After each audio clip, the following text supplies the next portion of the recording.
Good morning friends. ఈరోజు మీకోసం ఒక అద్భుతమైనటువంటి వీడియోని షేర్ చేయబోతున్నాను. మనం పల్లెటూర్లలో వర్షాకాలం తర్వాత కొన్ని పుట్టగొడుగులు సహజసిద్ధంగా తయారవడం అనేది చూస్తూ ఉంటాము. మరి అటువంటి సహజసిద్ధమైనటువంటి పుట్టగొడుగుల్లో రకరకాలు ఉంటాయి. వాటిల్లో విషపూరితాలు కూడా ఉంటాయి. మరి అటువంటి పుట్టగొడుగుల్ని సేకరిస్తున్నటువంటి విధానాన్ని మీకు ఇప్పుడు చూపిస్తున్నాను. ఇవి ఇక్కడ గ్రామీణ ప్రాంతాల్లో దీన్ని పుట్టకూడుగా వ్యవహరిస్తారు.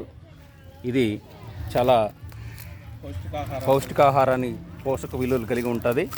దీన్ని కొద్దిగా ఇలాంటి పుట్టలు చీమలు పెట్టినటువంటి పుట్టలు, పాములు కూడా ఉన్నటువంటి పుట్టల మీద ఎక్కువగా ఉంటాయి.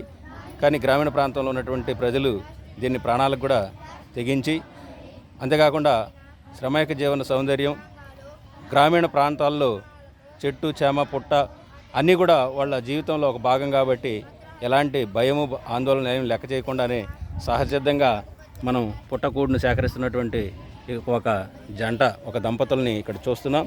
వీరు పలమాల గ్రామానికి చెందినటువంటి పచ్చలమ్మ కాలనీలో ఉంటున్నటువంటి కనకయ్య దంపతులు, శాంతమ్మ. వీళ్ళు హాయ్ చెప్తారు ఇప్పుడు మనకు. ఒకసారి కనకయ్య, మా మిత్రులందరికీ ఒకసారి హాయ్ చెప్పండి. Okay, thank you.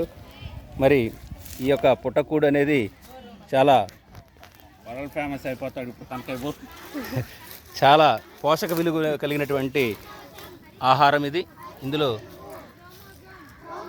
ప్రోటీన్స్ ఎక్కువగా ఉంటాయి, మాంసకృతులు ఎక్కువగా ఉంటాయి, అలాగే ఫైబర్ కూడా ఉంటుంది. దీన్ని మన గ్రామీణ ప్రాంతాల్లో చౌకగా దొరికేటువంటి ఆహారంగా భావిస్తారు. అంతేకాకుండా ఇది రేర్గా దొరుకుతుంది. కృత్రిమంగా కూడా ఇప్పుడు పుట్టగొడుగుల పెంపకం అనేది జరుగుతూ ఉంటుంది.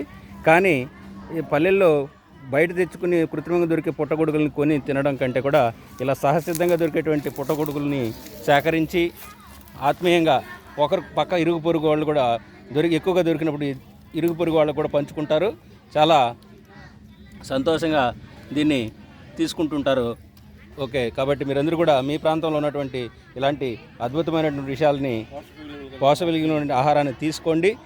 మన గ్రామీణ సంస్కృతిలో భాగంగా ఇలాంటి పుట్టగొడుగులు, పుట్టకూడు అంటారు. మరి వీటిని కూడా కొత్త తరాలకి తెలియజేయాలంటే ఇలాంటి రేర్ వీడియోస్ని మీరందరూ కూడా చూడండి. మీ ఫ్రెండ్స్కి అంతా కూడా షేర్ చేయండి. నచ్చితే నా యొక్క వీడియోని లైక్ చేయండి మిత్రులారా. మీ జగన్నాథం.